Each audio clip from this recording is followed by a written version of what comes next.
రుచి. Thank you Rambabu. So ఇక మరొక ముఖ్యమైన పార్లమెంటు నియోజకవర్గం గురించి మాట్లాడుకుందాము. ఎన్టీఆర్ జిల్లా, ప్రస్తుతం ఎన్టీఆర్ జిల్లాలోకి వస్తున్న Vijayawada parliament segment. Vijayawada parliament segment పరిధిలోకి Vijayawada east, Vijayawada west, Vijayawada central, Tiruvuru, Mylavaram, Nandigama, Jaggayyapeta. ఇక విజయవాడ ఎన్నిటికి చరిత్ర అయింది అనేది ఇవాళ ఆంధ్రప్రదేశ్ ప్రజలకి కొత్త కాదు. అక్కడ అనేక మంది రాజకీయ నాయకులు పుట్టుకొచ్చారు, పార్టీలు పుట్టుకొచ్చాయి. అనేక మంది అక్కడి నుంచి రాష్ట్రాన్ని ఏలడానికి, అలాగే గతంలో ఏలిన వాళ్ళు కూడా ఉన్నారు. అక్కడ మొత్తం ఓటర్లు 2019లో అక్కడ దాదాపుగా 77.3% పోలింగ్ నమోదైంది. 16.75 లక్షలు అంటే దాదాపుగా 17 లక్షల మంది ఓటర్లు అక్కడ ఉంటే 1863 పోలింగ్ కేంద్రాలు రేపు పోలింగ్కి సిద్ధంగా ఉన్నాయి. సో విజయవాడకి సంబంధించి మరిన్ని అప్డేట్స్ మనకి పూర్తిగా అక్కడ పోలింగ్ రేపు ఏ విధంగా జరగబోతోంది, అక్కడ ఏమన్నా ఇష్యూస్ ఉన్నాయా, ఎందుకంటే కొన్ని చోట్ల అభ్యర్థుల్ని మార్చారు, అలాగే కొన్ని చోట్ల ఏమన్నా గొడవలు జరిగే అవకాశం ఉందా, ఈ రకమైన డీటెయిల్స్ అన్ని ఇవ్వడానికి సాంబశివరావు మనకి లైవ్లో జాయిన్ అవుతున్నారు. సాంబశివరావు చెప్పండి. ఋషి, మనం చూసినట్లయితే ఉమ్మడి కృష్ణా జిల్లా నుంచి విడిపోయిన తర్వాత మొట్టమొదటిసారిగా ఎన్టీఆర్ జిల్లా నామకరణంతో అంటే ఆంధ్రప్రదేశ్కి నడిబొడ్డులో ఉండేటటువంటి ఎన్టీఆర్ జిల్లా విజయవాడ పార్లమెంటుకి సంబంధించి ముఖ్యంగా మనం చూసినట్లయితే ఈ పార్లమెంటు పరిధిలో అటు విజయవాడ సెంట్రల్ మరియు విజయవాడ తూర్పు, విజయవాడ పడమర, అదేవిధంగా తిరువూరు, అదేవిధంగా మైలవరం, అదేవిధంగా నందిగామ, అదేవిధంగా జగ్గేపేట నియోజకవర్గాల్లోని ఇక్కడ మొత్తం ఓటర్ల సంఖ్య 16,74,995 మంది ఓటర్లుగా ఉన్నటువంటి పరిస్థితి. అదేవిధంగా పురుషులు వచ్చేసి 8,17,484 మంది, అదేవిధంగా స్త్రీ ఓటర్లు వచ్చేసి 8,57,361 మంది, అదేవిధంగా ట్రాన్స్జెండర్స్ వచ్చేసి 150 మంది ఉన్నటువంటి పరిస్థితి. మొత్తం మీద ఇక్కడ ఏదైతే పోలింగ్ ఏదైతే బూత్లు ఏవైతే ఉన్నాయో పోలింగ్కి సంబంధించి 1863 పోలింగ్ స్టేషన్స్ అయితే ఉన్నాయి. ముఖ్యంగా మనం చూసినట్లయితే చాలా చైతన్యం కలిగినటువంటి ఏదైతే పార్లమెంట్ ఉందంటే అది విజయవాడకే చెప్పాలి. ముఖ్యంగా విజయవాడ సిటీలోనే 3 అసెంబ్లీ స్థానాలు ఉండడం అనేది మనం గమనించవలసినటువంటి పరిస్థితి. అటు Vijayawada central, Vijayawada east, Vijayawada west 3 assembly స్థానాలు కూడా ఇక్కడ ఉండే. ఇక్కడ హేమీలు అయితే పోటీ పడుతున్నటువంటి పరిస్థితి.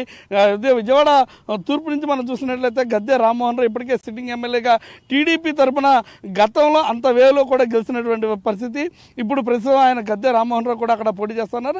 ఆయన పైన దేవినేని నెహ్రూ కుమారుడు దేవినేని అవినేష్ పోటీ చేస్తూ ఉన్నారు. అదేవిధంగా వెల్లంపల్లి శ్రీనివాస్ విజయవాడ సెంట్రల్కి వచ్చేసరికి బోండా ఉమా, వెల్లంపల్లి శ్రీనివాస్ ఇరువురు కూడా పోటీ పడుతూ ఉన్నారు. ఇప్పటికీ మనం చూసినట్లయితే సెంట్రల్లో పెద్ద ఇష్యూ కూడా అయింది. జగన్మోహన్ రెడ్డి పైన కాన్వాయ్ పైన కూడా రాయిస్తున్నటువంటి పరిస్థితి. రాష్ట్ర వ్యాప్తంగా కూడా చాలా ఉత్కంఠ రేపినటువంటి పరిస్థితి. ఇది చాలా సమస్యాత్మక ప్రాంతంగా కూడా దీన్ని మనం చూడాల్సినటువంటి పరిస్థితి. అదేవిధంగా మనం విజయవాడ వెస్ట్కి వచ్చినట్లయితే బీజేపీకి కేటాయించడం జరిగింది ఉమ్మడి కూటమి తరఫున, అటు వైసీపీ తరఫున ముస్లింకి కేటాయించడం జరిగింది. ఈ తర్వాత మనం చూసినట్లయితే మైలవరంకి వచ్చేసరికి వసంత కృష్ణ ప్రసాద్ పార్టీ మారి ఇక్కడ గతంలో వైసీపీ నుంచి ఇప్పుడు వైసీపీకి మారి టీడీపీకి వచ్చి పోటీ చేస్తున్నటువంటి పరిస్థితి. అదేవిధంగా నందిగామ తెంగరాల సౌమ్య, అదేవిధంగా ముడితోక వారి బ్రదర్స్, అంటే అక్కడ మనం చూసినట్లయితే జగన్మోహన్ రావు, అంటే అక్కడ కూడా ఓరావరి పోటీ పడుతున్నటువంటి పరిస్థితి. అదేవిధంగా జగ్గేపేట ఏదైతే గతంలో ప్రభుత్వం వీప్గా ఉన్నటువంటి సామినేని ఉదయభాను ఉన్నారు, ఆయన ఇప్పటికే 3 సార్లు గెలిచి 4వ పోటీకి రంగంలో సిద్ధపడుతున్నటువంటి పరిస్థితి. అదేవిధంగా తాతయ్య ఆయన కూడా ఇక్కడి నుంచి గతంలో గెలిచి ఇప్పుడు మరలా పోటీ పడుతున్నటువంటి పరిస్థితి. మొత్తం మీద ఎన్టీఆర్ జిల్లాకు సంబంధించి మనం చూసినట్లయితే ఇక్కడంతా కూడా ఓటర్లందరూ కూడా చాలా చైతన్యం కలిగినటువంటి వారు. ఇక్కడ ఎందుకంటే మనం చూసినట్లయితే వ్యాపారానికి సంబంధించి విజయవాడ సెంట్రల్గా రాష్ట్ర వ్యాప్తంగా కూడా 1 టౌన్ నుంచి కానీ ఇతర ప్రాంతాలకి ఏ విధంగా అయితే సరికెళ్తుందో అంత రాజకీయ చైతన్యం కలిగినటువంటి, అంటే ఇక్కడ జరిగేటటువంటి రాజకీయ విశ్లేషణ రాష్ట్రం మొత్తం మీద కూడా చాలా ప్రభావితం చూపేటటువంటి పరిస్థితి కనబడుతూ ఉంటుంది.